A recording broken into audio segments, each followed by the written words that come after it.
in this talk, I'll be reflecting on my personal experiences, on what Hinduism has done for my well-being and my wellness. And if we could scale that up across all of humanity, how that could give such well-being and wellness to all of humanity, and in fact, all of the earth and the entire universe. So as you can see, I am completely Western. I was born in the UK. My parents are both European, and I was brought up as a Christian. And brought up very much to think that humans are special in the world, that the world is there really for our enjoyment, and that the most important thing about life really is for humans to feel good, to have their senses satisfied, and really to feel good about themselves, to have ego essentially. And the way that they value themselves, the way they see themselves is in terms of their status, in terms of their career, and in terms of the achievements they make in life, the certificates they win, the awards they have, the medals they win. And I, growing up in the UK, I was a very studious person. I also did a lot of sport and, did very well in both spheres of life, both the academic and the sporting fields, was very accomplished. But actually, when I left after university, after my PhD, I felt a bit lost in the world. And ultimately, I felt lost because I was at loss from connection to the world, and in fact, lost from myself. Because I had put all my self-worth into my status, into the awards I had won, that once I had won those awards, it was like, well, what's left in the world? So I felt completely lost.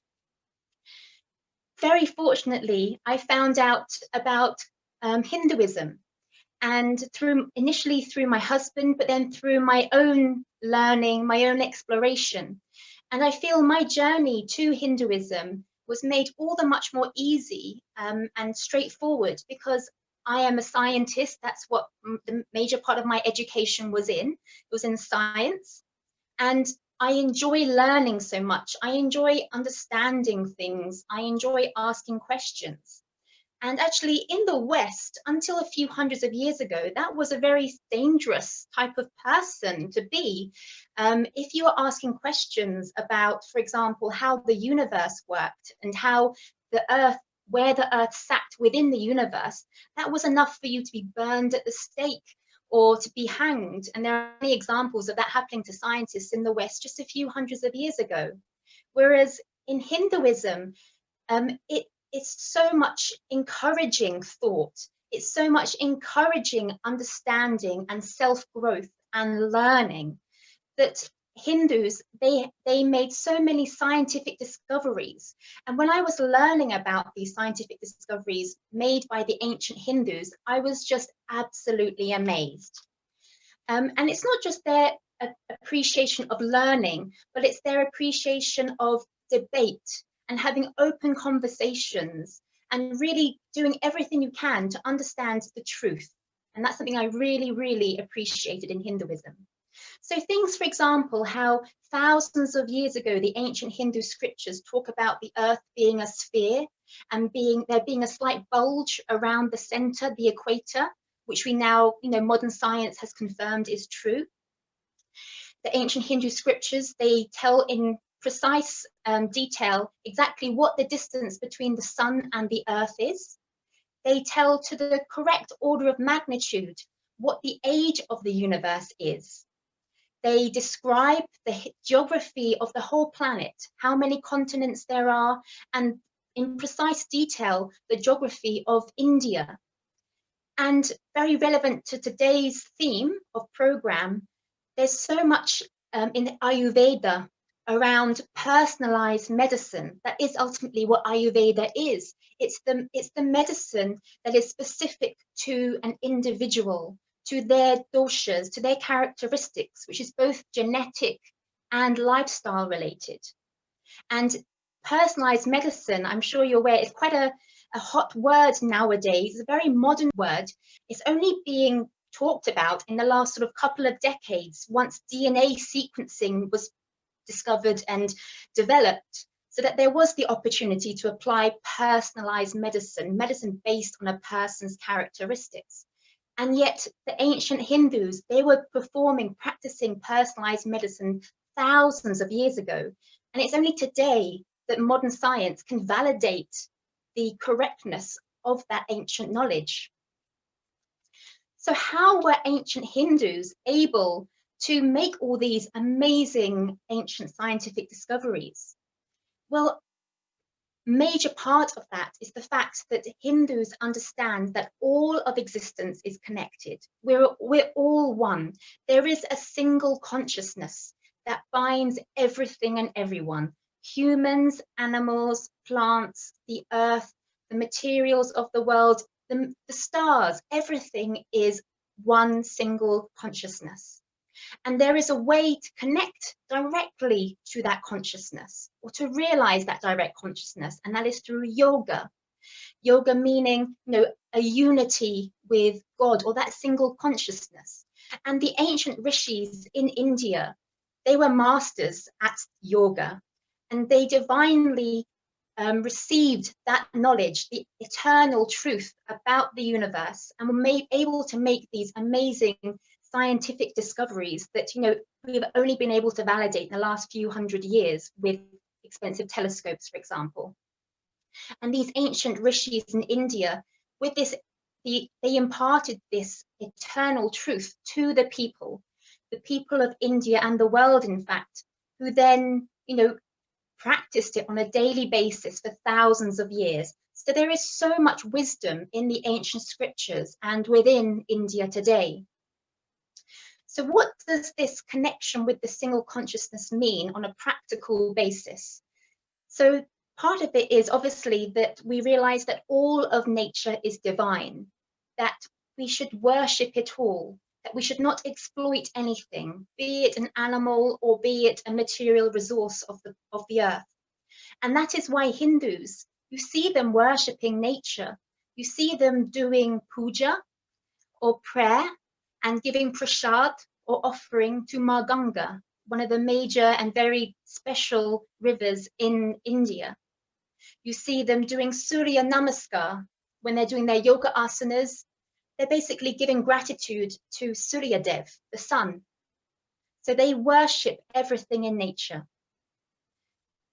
The greatest number of vegetarians in the world is in India. And again, that seems very clear, very obvious when you understand that Hindus realize that we are all connected. Why would you cause suffering to another animal if you realize we are all at one? You're doing suffering to yourself.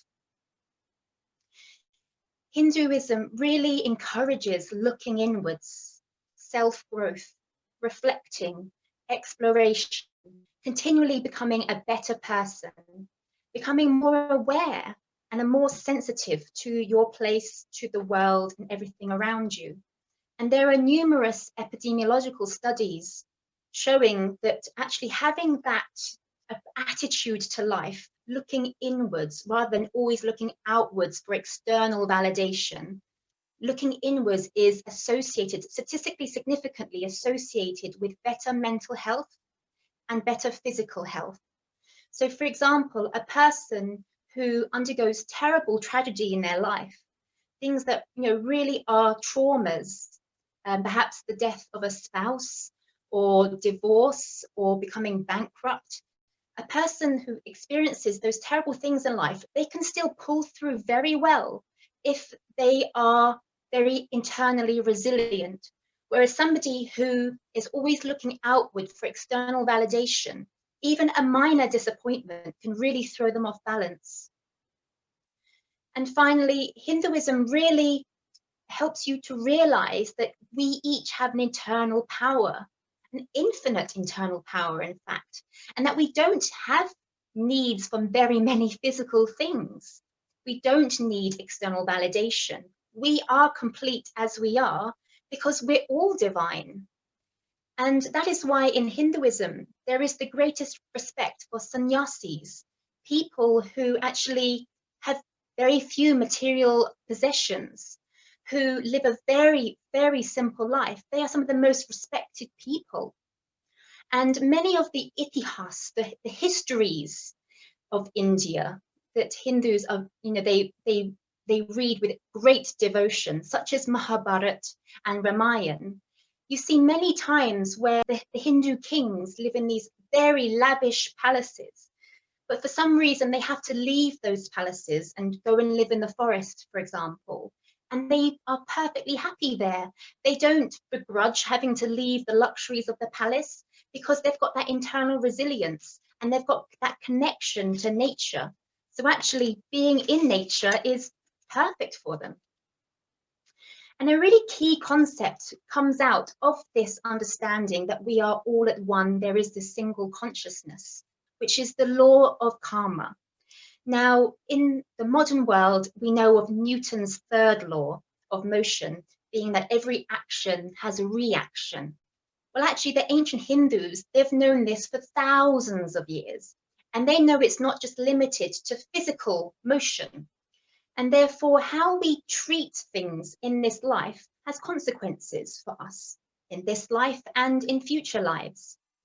And this becomes really apparent when you see the terrible consequences of deforestation, of urbanization, tarmacking over beautiful earth, leading to landslides and floods, global warming leading to really extreme changes in weather. And the way we are caring for animals, very relevant today, we can see how that's leading to viruses. So ultimately, this law of karma really helps you to appreciate that there is no us versus them. There is only us. We are all one. We're all one with all of life and all of the earth. So what has this understanding of the single consciousness and being part of that single consciousness done for me? So as I said before, I've gone from this place of completely valuing myself based on my status, how well I do, and how happy I am because of temporary things such as what I've seen in the cinema recently, or what meal I've eaten recently, or what song I've listened to recently. So firstly, what it's done to me personally is it's made me much more sensitive to the world. I am now so much more conscious about what I consume, and not just what I mean consume by food, but also consume as in materials of the world. I'm much more conscious about the waste I create and where that goes, what happens to it, and about my carbon footprint. So ultimately, I'm really conscious now about my impact on the world and wanting to keep it as low as possible. I'm mentally so much stronger. And that's partly because when there is this eternal consciousness that's so big, it's all encompassing, it's billions of years old, you realize actually you're a very small part in this. It really puts things into perspective. And so when things do happen, disappointments, for example, you kind of come up with this attitude of, well, don't sweat the small stuff. These are small ups and downs, small perturbations in my life. There's so much bigger things happening out there. And it's really helped me to think for myself and not of myself, to really appreciate the value of thinking for myself, to really think creatively, to really think spiritually, to really think peacefully. And becoming Hindu really has helped me to celebrate life at the deepest level, and not to see life as a series of hurdles to overcome and awards to win that can only be endured by having a nice meal now and then, or going to the cinema now and then. I really appreciate and celebrate life so much more. And as a woman, I can say, being Hindu is so empowering. Hinduism is possibly the only religion where that eternal consciousness is celebrated in its feminine form as well as its masculine form. The dedicated celebrations are there for the feminine energy for weeks every year. And the feminine energy in its complete form, from its nurturing mother form to its fierce warrioress form and everything in between. And I find that really empowering. So for all these reasons, I am so grateful to Hinduism, and it explains why I love Hinduism so much. It's done so much for me, and it's really helped me to reduce my negative impact on the world. And I hope to really strengthen a positive impact on the world. And I really hope that en masse, others could realize this and experience this, because I feel the world and all of humanity would be so much happier and healthier. And I just want to end with Om Shanti, Shanti, Shanti, which is a very significant and very important expression and sound in Hinduism. And it basically wishes for peace all around the earth.